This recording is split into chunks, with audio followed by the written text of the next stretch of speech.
वसंत ऋतु होने से वन में तरह तरह के फूल खिल रहे थे। उन पर भौरे मंडरा रहे थे। आम पर कोयल कूकती थी। वन में मोर नाचते थे और सरोवरों में कमल खिले थे। सीता के न रहने पर राम को वन की यह शोभा बड़ा दुख दे रही थी। अब वे ऋषमुख पर्वत की ओर बढ़े। ऋषमुख पर्वत पर से सुग्रीव ने देखा कि दो धनुर्धर वीर पर्वत की ओर चलते आ रहे हैं। उसको शंका हुई कि कहीं बाली ही ने तो नहीं भेजा। बाली उसका बड़ा भाई था और उसे मार डालना चाहता है। बाली के भय से ही सुग्रीव इस पर्वत पर रहता था। मतंग ऋषि के श्राप के कारण वह ऋषमुख पर्वत पर नहीं आता था। सुग्रीव घबराया, फिर कुछ सोच समझकर उसने हनुमान से पता लगाने के लिए कहा। हनुमान की बुद्धि और उनके बल पर सुग्रीव को बड़ा भरोसा था। भेष बदलकर हनुमान राम लक्ष्मण के पास गए। उन्होंने शिष्टता के साथ प्रणाम किया और संस्कृत भाषा में बातचीत की। रामचंद्र जी से उन्होंने पूछा, आप इस वन में क्यों घूम रहे हैं? नर वेश में कोई देवता है या कहीं के राजकुमार है? अगर राजकुमार है तो मुनियों का सा भेष क्यों बना रखा है? मैं पवन का पुत्र हनुमान हूँ और पंपापुर के राजा बाली के छोटे भाई सुग्रीव का सेवक हूँ। सुग्रीव बड़े धर्मात्मा और बुद्धिमान हैं। उन्होंने मुझे यहाँ भेजा है। आपसे मिलकर उन्हें बड़ी प्रसन्नता होगी। राम ने हनुमान की बातें सुनकर समझ लिया कि वे बड़े अच्छे पंडित हैं। इनके मुँह से एक भी अशुद्ध या निरर्थक शब्द नहीं निकला। बोलते समय चेहरे पर कोई विकार नहीं दिखाई पड़ी। जिनके ये मंत्री हैं वे भी ऐसे ही होंगे। लक्ष्मण बोले, हे हनुमान, ये कौशल देश के राजा दशरथ के सबसे बड़े पुत्र राम हैं। मैं इनका छोटा भाई लक्ष्मण हूँ। पिता की आज्ञा से हम 14 वर्ष को वन में रहने के लिए निकले हैं।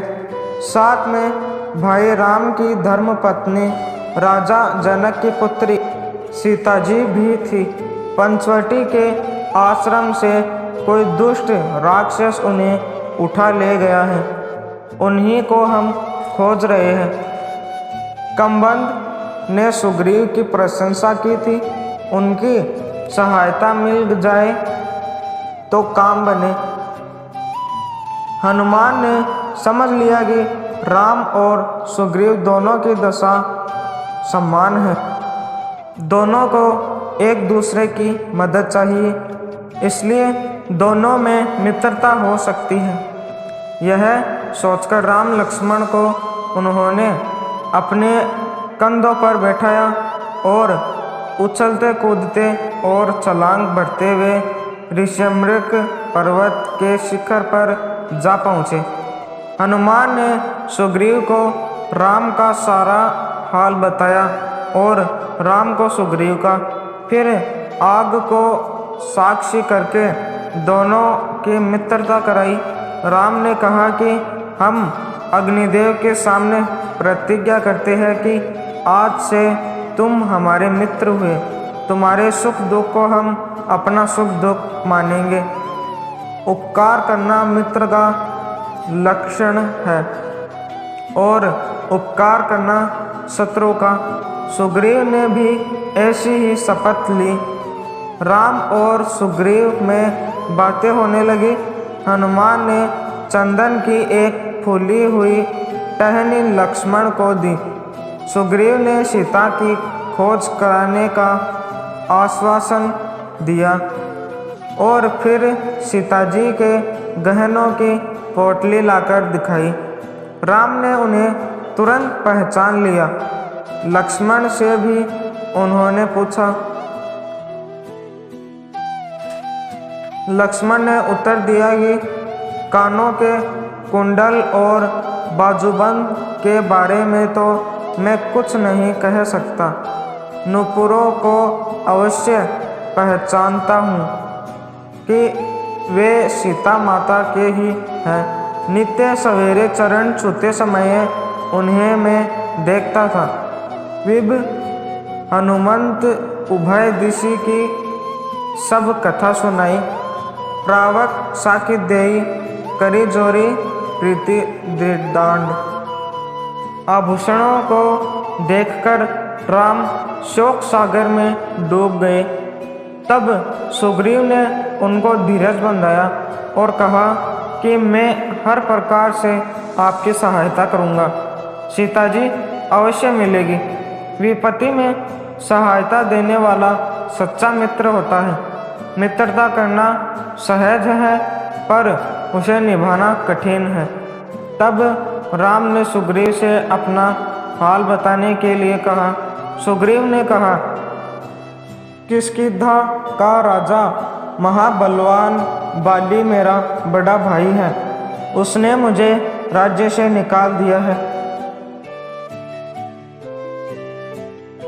मेरी स्त्री छीन ली है। मेरा वध करने की वह बराबर चेष्टा कर रहा है। उससे बचने के लिए मैं पृथ्वी का कोना कोना छान डाला। हनुमान, नल और नील मेरे सच्चे साथी हैं। घोर विपत्ति में भी इन्होंने मुझे नहीं छोड़ा। सुग्रीव की कहानी सुनकर श्री राम बोले कि मैं बाली को एक ही बाण से मार डालूंगा। तुमको अपनी स्त्री भी मिलेगी और राज्य भी मिलेगा। फिर भी सुग्रीव को भरोसा नहीं हुआ। वह बोला, हे रघुवीर, बाली महाबलशाली है। पर्वतों को उखाड़कर वह गेंद की तरह फेंक देता है। बड़े बड़े वृक्षों को एक ही धक्के से गिरा देता है। महाभीषण दुंदुभी राक्षस को उसने बात ही बात में मार डाला था। सामने खड़े 7 साल के वृक्षों को बाली एक साथ झकझोर कर पत्ता पत्ता गिरा देता था। जो पुरुष एक ही बाण से सभी वृक्षों को काट देगा वही बाली वध में समर्थ हो सकता है। राम ने एक दिव्य बाण द्वारा 7 साल वृक्षों को काट गिराया। सुग्रीव चकित हो गया और हाथ जोड़कर बोला कि आपके हाथों बाली मारा जा सकता है। मुझे आपके बल पर भरोसा हो गया। राम ने कहा, अब देर मत करो, चलकर बाली को युद्ध के लिए ललकारो। मैं पेड़ों की आड़ में छिपकर तुम्हारा युद्ध देखूंगा और अवसर पाते ही बाली पर बाण छोड़ दूंगा। वीडियो अच्छा लगा हो तो लाइक करें, सब्सक्राइब करें और अपने दोस्तों में शेयर करें।